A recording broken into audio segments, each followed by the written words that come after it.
Bien-aimés dans le Seigneur, bonjour. Soyons bénis. Jésus est Dieu, il est pour nous, il est avec nous, il nous a délivrés, libérés du péché, du mal, de l'enfer et des abominations. Nous le bénissons pour cela et nous remettons tout entre ses mains. Seigneur, je remets ce moment entre tes mains parce que tu es Dieu. Merci parce que tu vas encore nous enseigner, nous bénir, nous bâtir. Merci pour tout ce que tu fais encore en nous. Seigneur, sois au contrôle et prends contrôle. Inspire, nous dirige, nous conduis, nous par ton esprit parce que nous sommes tes fils et tes filles. Merci encore pour ta grâce, la grâce que tu nous accordes au nom de Jésus. Amen. Bien, mes frères et sœurs en Jésus, soyons bénis. Aujourd'hui, nous allons voir qu'il y a quelque chose qui manque à notre foi. L'apôtre Paul a parlé aux Thessaloniciens, a dit qu'il voulait les voir pour compléter ce qui manque à leur foi. Je vais te poser la question, c'est le thème d'aujourd'hui. Qu'est-ce qui manque à ta foi? Les Thessaloniciens, leur foi, nous le savons, était réputée dans la région, dans les régions, à cette époque-là.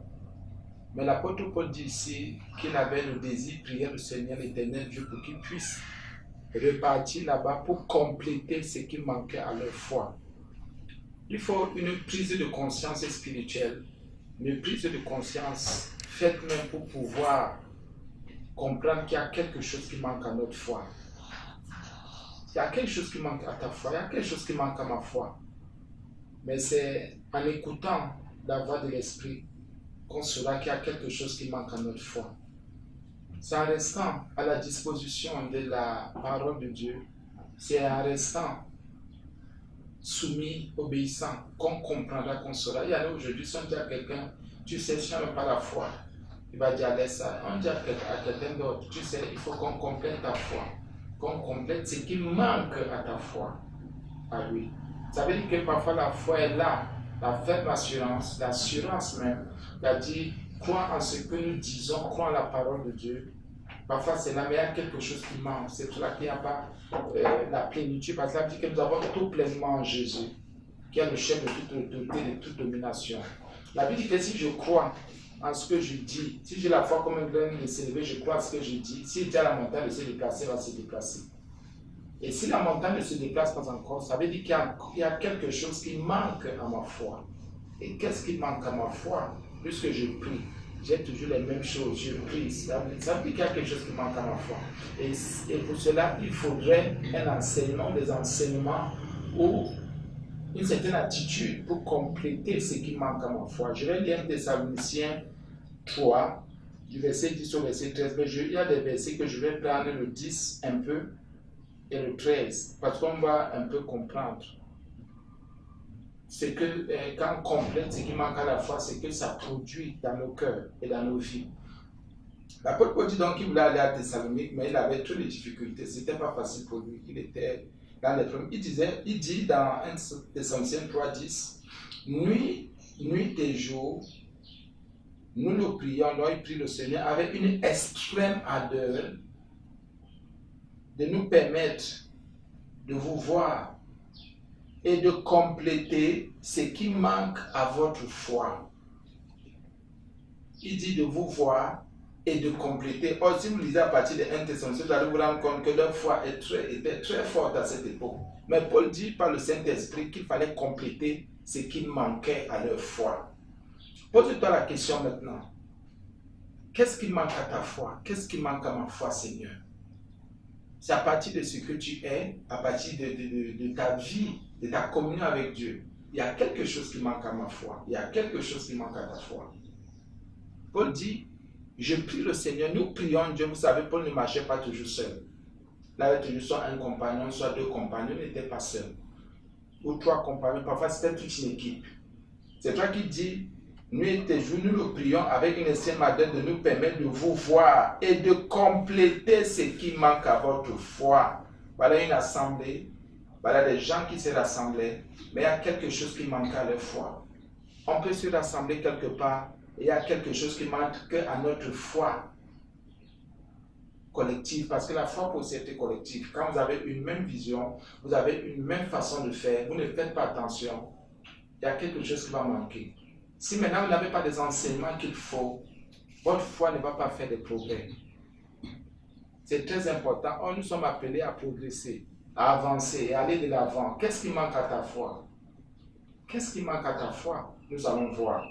David dit au verset 11 que Dieu lui-même, notre Père et notre Seigneur Jésus-Christ, aplanisse notre route pour que nous allions à vous. Bon, ça c'est très simple. Il prie là et il dit aux Thessaloniciens, nous prions pour que le Seigneur lui-même prenne contrôle de tout, qu'il fasse ce qu'il a fait, qu'il nous permette de venir. Parce que ce qui manque à votre foi là est important. Et si on ne vous donne pas ces enseignements, on ne vous donne pas ces secrets, votre foi ne va pas progresser, ne va pas grandir, ne va pas se développer. Il y a toujours quelque chose qui nous manque. Ou qui manque à nous, prenons ça comme ça, puisqu'il dit ici, qui manque à votre foi. Il y a quelque chose qui manque à ta foi, qui manque à ta vie spirituelle. Et la Bible dit qu'il faut un enseignement, il faut une révélation. Il faut quelqu'un qui porte le message pur, qui vient du trône de Jésus-Christ. Un message qui vient de son esprit.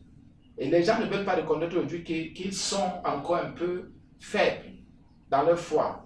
Les gens ne veulent pas reconnaître qu'aujourd'hui il y a quelque chose qui ne va pas. Nous avons la plénitude normalement selon ce qui est écrit. Mais si je ne vis pas la plénitude de l'esprit, c'est qu'il y a quelque chose qui manque à ma foi. Si je n'ai pas la bonne attitude qu'il faut, c'est qu'il y a quelque chose qui manque à ma foi. Si je n'arrive pas à me dépouiller, à me dépouiller encore, à me séparer des choses du monde de la terre, ça veut dire qu'il y a quelque chose qui manque à ma foi. Qu'est-ce qui manque à ta foi? Je continue au verset 12. La Bible dit que le Seigneur augmente de plus en plus parmi vous et à l'égard de tout cet amour ou cette charité que nous avons nous-mêmes pour vous. Il y a autre chose maintenant. Mais pour le thème de juste la foi, ce qui manque à notre foi, devrait être complété. Il y a le mot compléter. Ça veut dire qu'il y avait un travail qui avait été fait, il faut compléter pour que la plénitude soit. Maintenant, Paul dit encore ici, vous nous aimez, mais nous vous aimons. Mais on a un autre problème avec vous. C'est qu'il y a quelque chose de puissant aussi, l'amour. L'amour. Puis la Bible dit que le Seigneur, dans 1 Thessaloniciens 3,12, que le Seigneur augmente de plus en plus parmi vous et à l'égard de tous. Cet amour, cette charité que nous avons nous-mêmes pour vous. Le Seigneur prie encore ici. Ici, Paul lui prie. Là, c'est le Seigneur qui devrait le faire parce que regardez un peu, il faut comprendre un peu la pensée de Dieu. Il y a un travail que le serviteur de Dieu vient faire par le Saint-Esprit et un travail que Dieu lui-même fait. Pour l'amour, c'est Dieu qui augmente l'amour, puisque ici Paul dit que le Seigneur augmente de plus en plus parmi vous et à l'égard de tous cet amour, cette charité que nous avons nous-mêmes pour vous.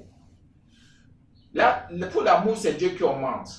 Mais en ce qui concerne la foi, Paul dit pour nous permettre de vous voir au verset 10 et de compléter ce qui manque à votre foi.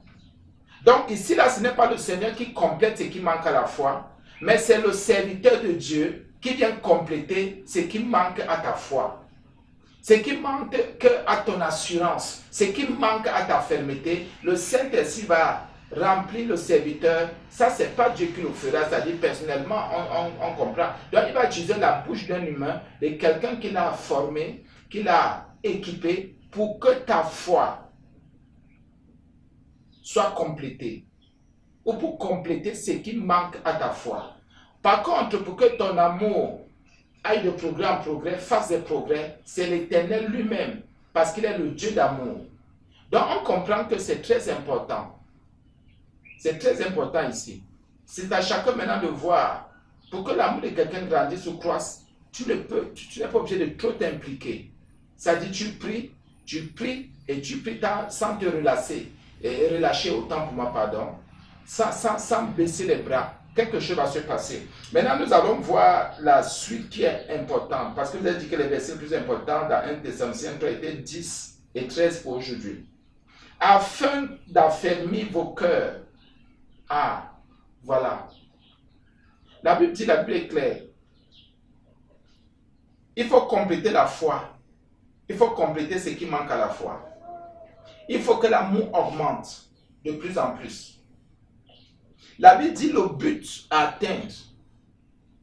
Pourquoi il faut compléter ce qui manque à la foi et pourquoi nous prions le Seigneur et Paul a prié le Seigneur pour qu'il augmente de plus en plus l'amour des Thessaloniciens. La Bible dit que parce qu'il y avait un but à atteindre, c'était affermir les cœurs pour qu'ils soient comment irréprochables.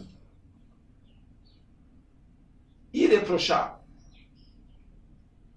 Ah oui, nous devons prier pour que l'amour augmente. Parce que quand l'amour de quelqu'un a augmenté, a grandi, le Seigneur fait grandir l'amour de quelqu'un, ou l'amour d'une assemblée, ou l'amour d'une famille, la Bible dit qu'il y a quelque chose qui se passe. On est affermi, nos cœurs sont affermis, donc nos cœurs deviennent plus forts, nos cœurs deviennent plus puissants, pour qu'ils soient irréprochables. Donc on augmente aussi ta foi, quand on augmente, ou bien quand on complète ce qui manque à ta foi, ton cœur aussi, ton assurance aussi, devient affermi, fort. Pourquoi? Le cœur se trouve dans la... Comme on dit, la foi est dans le cœur. Et l'amour aussi, toutes ces choses sont là-dedans. Bien mes frères et sœurs, est-ce que ton cœur est affermi? Est-ce que ton cœur est irréprochable? Bien sûr, surtout devant le Seigneur. La irréprochable, c'est pas de reproche ou manque de reproche. Même si les gens fouillent, il y a quelque chose qui s'est passé à toi. Tu as écouté des enseignements qui ont complété ce qui manquait à ta foi. Tu as reçu des enseignements que tu as gardés, qui ont complété ce qui manquait à ta foi. Et on a prié le Seigneur. Et il a augmenté ton amour, de plus en plus ton amour. Voilà des choses qui rendent nos cœurs fermes. Mais si quelqu'un ne reconnaît même pas que son amour n'augmente pas, ah oui, c'est pour ça que nous vous disons tous les jours qu'il y a la croissance quand on est en Jésus. Il y a toujours une croissance, il y a toujours un développement.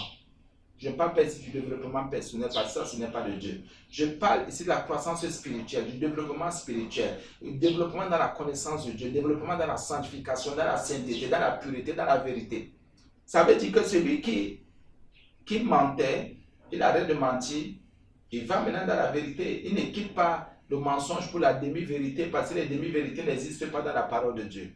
C'est la vérité tout court. Là, il a fait des progrès, de plus en plus. Celui à qui on a prêché la bonne nouvelle, la parole de repentance, de sanctification, quand il prend cette parole, il la garde. Cette parole, garde, comment dire, cette parole complète ce qui manque à sa foi. Je prends l'exemple. Celui à qui on n'a pas prêché la persévérance par le Saint-Esprit ne peut pas avancer. On peut te prêcher la persévérance par la sagesse humaine. Mais quand c'est par la sagesse de Dieu, donc par le Saint-Esprit, il y a quelque chose qui se passe à toi. Cette persévérance spirituelle va venir compléter ce qui manquait à ta foi.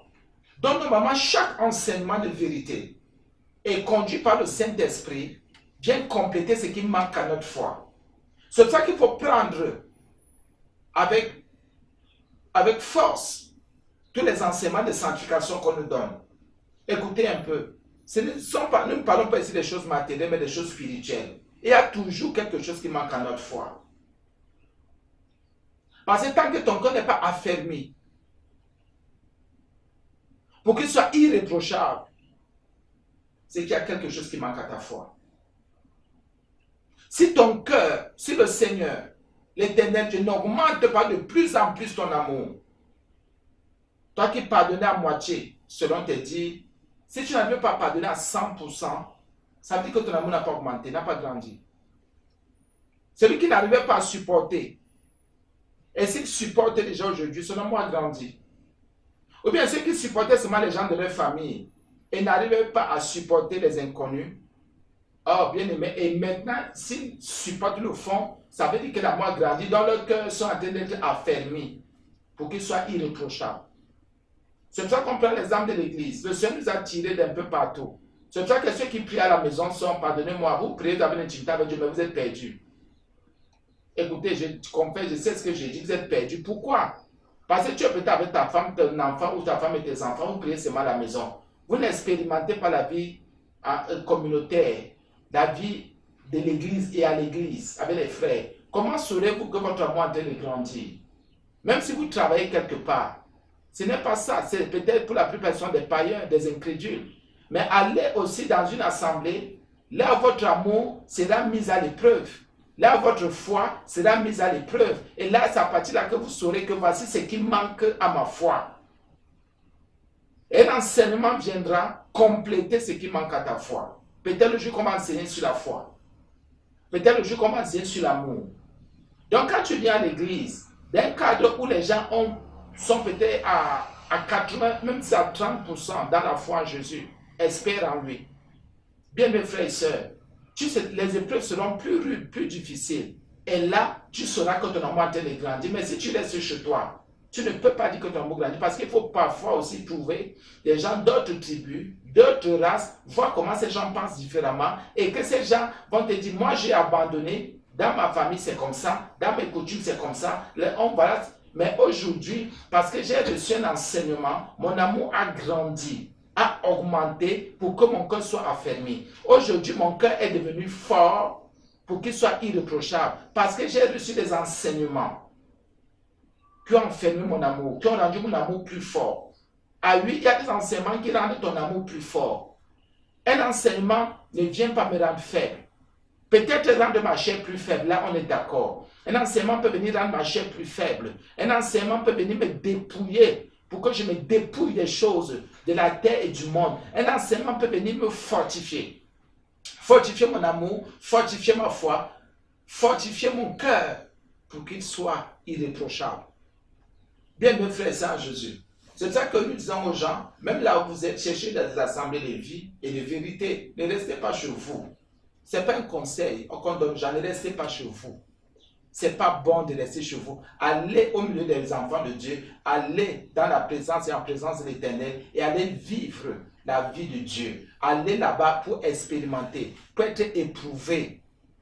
Parce que ce que vous vivez chez vous là n'est rien. Dans vos familles, il n'y a pas de persécution, ne vous dérangez pas. Si vous voulez être persécuté, allez dans une assemblée de réveil. Là, on prêche la vérité. Là, vous saurez que le diable même vient prendre souvent la Sainte Seine. C'est là que vous allez comprendre que Satan même vient, il entre même dans les eaux du baptême. Il prend la scène. Écoutez un peu bien mes frères et sœurs.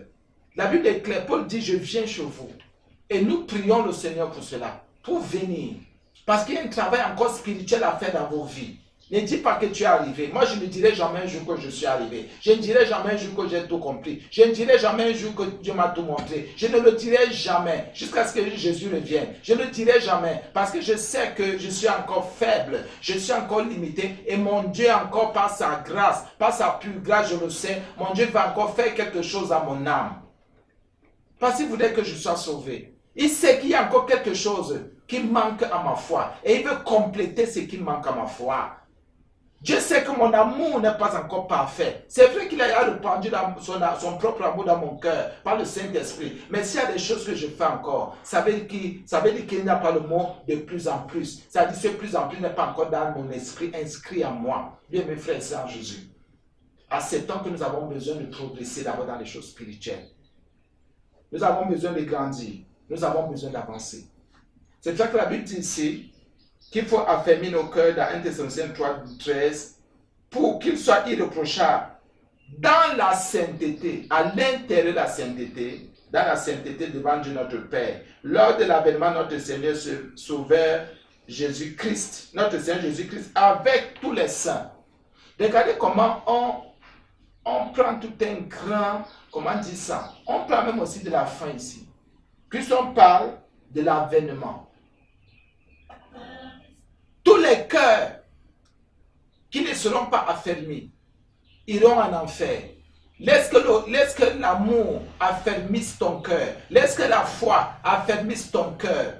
Laisse que les épreuves affermissent ton cœur. Laisse que les difficultés affermissent ton cœur. Est-ce que vous savez, bien aimé, qu'il y a des cœurs qui sont enchaînés? Et quand tu peux être libre, tu montes, tu descends, mais ton cœur est enchaîné. Ton cœur est faible.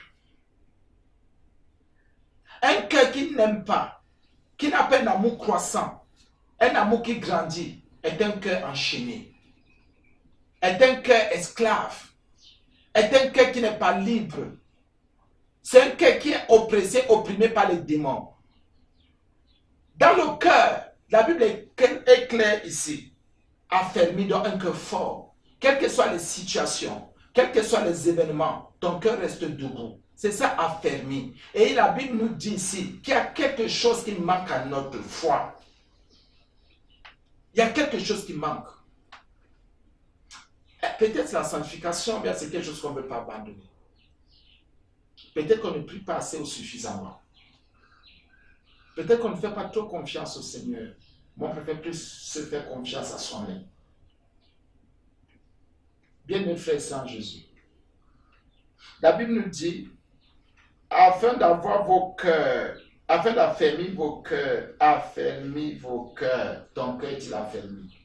Et si l'État affermi, vous savez, pardon de vous le dire, quand quelqu'un est dans une assemblée, tel frère lui fait du mal, ou tel sœur lui fait du mal, s'il fuit l'assemblée, c'est qu'il n'a pas encore cru en Jésus. Vous le savez, nous le savons tous. Nous le savons. Et surtout, je parle des assemblées de vérité ici, de vie. Parce que toutes les assemblées ne sont pas des assemblées de vie de vérité. Si quelqu'un est persécuté dans une assemblée, fuit l'assemblée. Je parle de persécution. Ça veut dire qu'il y a un problème. David dit qu'il faudrait que nos cœurs soient comme il y a un moment affermi donc fort. Et affermi même veut dire plus fort. Parce qu'il y a le mot plus ici. Parce que quand quelque chose manque à ta foi, le Seigneur complète, il fait grandir ton amour, mais tu deviens plus fort, ton cœur devient plus fort. Il y a des chocs, les chocs qui te mettaient à terre l'année passée ne peuvent pas te mettre à terre cette année-ci. Les nouvelles. C'est ce que je disais aux gens quelque part, dans une assemblée que, pourquoi? Parce qu'il y a un monsieur et sa femme, on allait faire tout ça, on disait il faut supporter, ça va donner. Non, tel a dit ceci à son mari, tel a dit à sa femme, j'ai dit bon, vous savez, c'est pas très important. Mais vous savez ce que j'ai dit à ces gens, qu'à force de grandir avec le Seigneur, il y a maintenant des coupes de protection, je vais parler comme ça, que j'ai mis devant moi. Donc quand quelqu'un me parle, il y a des choses que, pardon, le Bible dit que je n'écoute pas. Pourquoi? Parce que je me préserve aujourd'hui.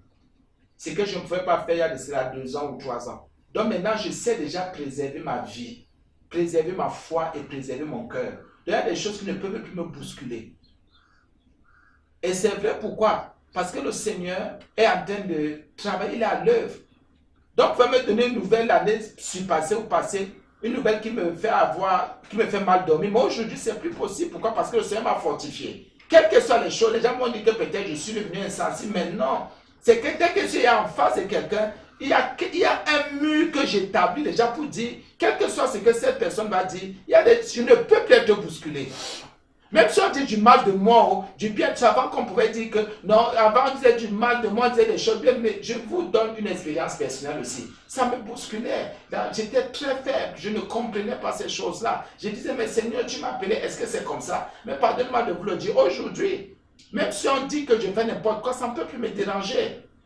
Pourquoi le Seigneur a affermi mon cœur? Pour qu'il soit irréprochable, c'est toi que dites ce que vous avez à dire. Mon cœur est déjà, ça dit, il y a des comptes, j'utilise ce mot-là. Pour dire quoi? Je ne me laisse plus toucher par l'extérieur. Dans les années antérieures, je le faisais parce qu'il y a quelque chose qui manquait à ma foi. Le Seigneur a complété et il continue à le faire. Si le Seigneur continue par sa grâce à m'utiliser, ça veut dire que quoi qu'on dit, je comprends pourquoi certains hommes de Dieu, dites ce que vous avez à dire, ne répondent même pas. Dites ce que vous avez à dire, ils bénissent plutôt.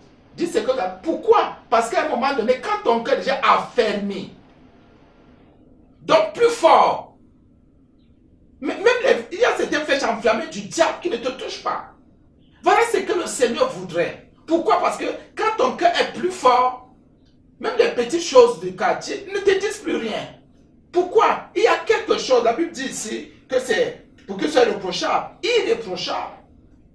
Imaginez si vous acceptez tout ce qu'on vous dit, tout ce qui vient de l'extérieur, les insultes, les injures, les dénigrements et toutes les calomnies, mais bien vous ne pouvez pas tenir, vous ne pouvez même pas prêcher. Et imaginez-vous un peu, vous avez prié pour des gens, vous avez gêné pour des gens, vous avez donné des conseils par le Saint-Esprit, personne ne vient jamais de d'un humain. Vous avez fait des choses, le Saint-Esprit vous a utilisé. La Bible dit par le Saint-Esprit faisant ceci. Vous finissez de faire par le Saint-Esprit ce qu'il a fait. Vous dites Saint-Esprit, voilà ce que vous avez déposé en moi. Voilà ce qui a été déposé, voilà j'ai fait. Et un jour, vous voyez quelqu'un se retourner. Une personne, 2, 3, 4, 5 personnes, 10, 20, 30. Bien, mais pardonne-moi de vous le dire. Et quand vous essayez un peu de voir, vous dites, quelqu'un vous voit, par la grâce de Dieu, vous êtes fidèle à votre épouse. Lui, pas devenir être adultère. Vous donnez, vous défendez pour ne pas être dans les abus. pour ne même pas faire les abus. Lui, c'est dans ça qu'il est. Bon, bien aimé, écoutez, pardonnez-moi un peu. À un moment donné, vous allez vous poser la question que, mais, en fait, même, c'est vraiment l'œuvre de Dieu, ça. Qu'est-ce que je fais même? C'est pas moi qui suis une erreur par hasard. Mais on se dit ces choses parce que nos cœurs ne sont pas affermis. Mais quand le cœur est déjà affermi, parce qu'il y a quelque chose qui manquait à notre foi et qui a été complété, ou bien que l'Éternel a fait grandir notre amour de plus en plus, bien aimé, quand le cœur est déjà affermi, est devenu plus fort, il y a des choses, des questions qu'on ne peut plus se poser. On ne peut que bénir le Seigneur. Bien mes frères et sœurs, il faudrait que tu pries pour que ton cœur soit affermi et irréprochable. C'est pour ça que vous allez vivre des situations où vous n'aurez rien à dire. Pas de commentaires, comme on dit, sans commentaires. Si vous atteignez ce niveau, ce n'est pas le mépris. Ce n'est pas que vous méprisez la situation ou vous méprisez ces gens, mais vous allez comprendre qu'à force de prier, à force de jeûner, à force d'étudier la parole de Dieu, à force de se maintenir dans la sainteté de Dieu, bien évidemment, il y a des choses qui ne peuvent plus influencer vos cœurs. Parce que vos cœurs sont devenus affermis, plus forts. C'est ça, affermi, plus fort, devenu plus grand, devenu plus amour et amoureux, devenu plus charitable. Ça veut dire que même celui que tu ne connais pas, tu vas l'aider simplement. Pourquoi? L'amour grandit de plus en plus, même celui que tu n'as jamais rencontré, même en route. C'est ça. Et ces choses-là sont importantes. Ça fait partie de notre croissance spirituelle. Parce que la Bible dit, dans la sainteté devant Dieu notre Père, lors de l'avènement, il faut qu'on soit irréprochable. Il y a un avènement. Il y a Jésus qui revient. Et on vous prépare à sa seconde venue. On vous prépare à sa seconde venue. Même comme certains vous disent, non, il ne reviendra pas. Bien aimé, la Bible dit qu'il reviendra. Nous y croyons ferme. C'est pour cela qu'il faudrait que nous soyons comment? Que nos cœurs soient affermis. Plus forts. Tu vas voir tel mourir, tu vas voir tel tomber. Il faut que tu sois plus fort. Je vais prendre un exemple très simple. Quelqu'un qui a vu son papa mourir, ou sa maman mourir, ou son frère mourir, ça dit tu avais, ou un enfant mourir. Vous allez voir, pardon de vous le dire, ton cœur va changer. Ça veut dire que tu n'auras plus vraiment peur de la mort. Sincèrement, quand tu as vu des gens comme ton papa mourir, ta maman mourir, tu as vu des gens souffrir et qui sont partis. Je prends ça comme ça. Mais il y a des choses qui ne peuvent plus vous toucher. C'est comme ça avec la parole de Dieu. Plus tu es persécuté, plus tu es dans la vie de la foi, plus tu vis pieusement Jésus, plus tu es persécuté, plus à un moment donné, les persécutions là seront pour toi comme de la nourriture à manger. Et le jour où il n'y a pas de persécution, tu dis, mais Seigneur, qu'est-ce qui se passe aujourd'hui? C'est ça la vie de Dieu. Pourquoi? Il y a quelqu'un qui revient, Jésus. Il y a quelqu'un qui revient. Et il faudrait qu'on soit irréprochable, que nos cœurs soient plus forts devant lui. Et irréprochable dans la sainteté du Père. Lors de l'avènement de notre Seigneur Jésus-Christ, avec tous ses saints, Jésus revient. La Bible dit ici avec tous ses saints. L'avènement, Jésus revient. Comment trouveras-t-il ton cœur? Ton cœur sera-t-il affermi ou faible?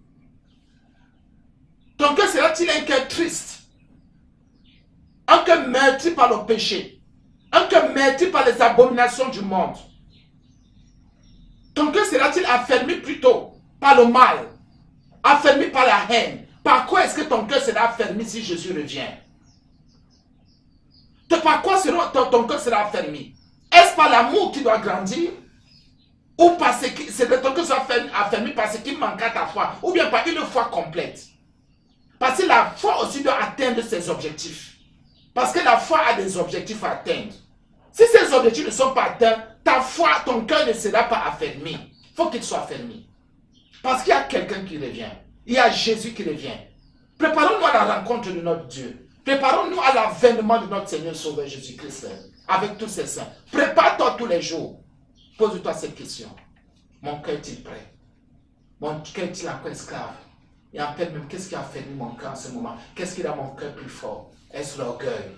Est-ce l'argent que j'ai? Est-ce les diplômes que j'ai? Est-ce ma situation sociale? Est-ce parce que je suis marié? Parce que j'ai un travail? Parce que j'ai un enfant, j'ai des enfants, j'ai des maisons et des voitures et toutes ces choses-là? Est-ce que c'est ce qui a fermé mon cœur? Est-ce que c'est cela que Jésus va regarder lors de son avènement quand il reviendra là? Est-ce que c'est ça qu'il va regarder?